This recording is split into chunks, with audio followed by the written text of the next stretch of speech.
Mr. Master, thank you very much indeed for joining us here on this broadcast from WION. And the question that I want to start with is this.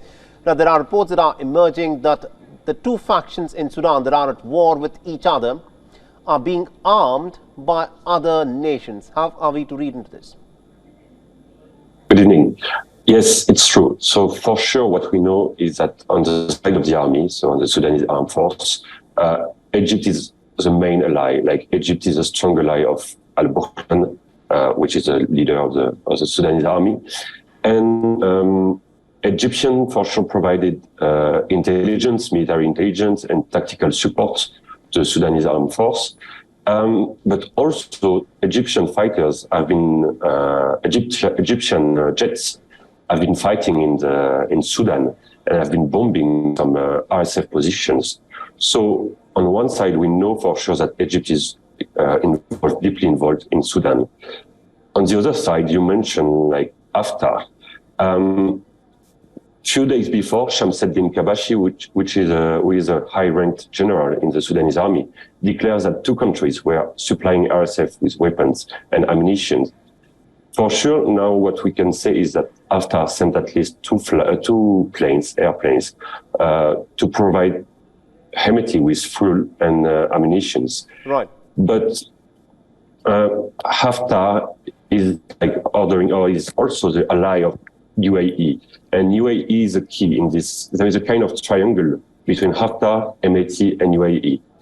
And whatever Haftar is doing to help Hemeti is being ordered or like strongly suggested by UAE.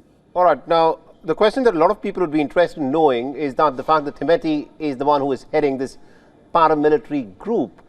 You know, for people who are watching what is unfolding in Sudan, it's baffling that a paramilitary group can be this powerful. Some say that the paramilitary group has more soldiers than the Sudanese National Army. How is it that Hemeti has managed to grow so powerful within his own country?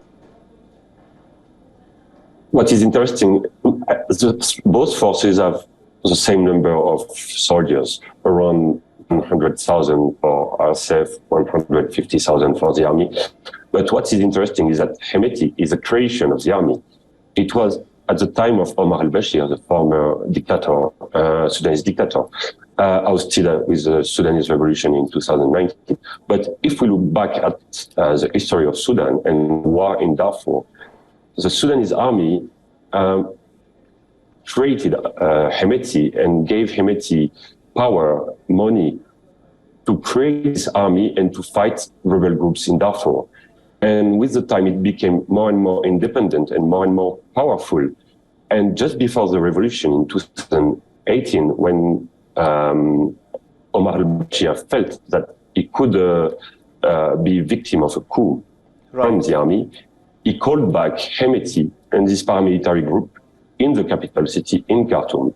And that's why now we have this situation with two different and two parallel military and army. All right. Thank you very much indeed, Mr. Master, for joining us and getting us all those insights. This, of course, is a developing story and will, of course, continue to track the developments in Sudan very, very closely indeed. You're welcome. WION is now available in your country. Download the app now and get all the news on the move.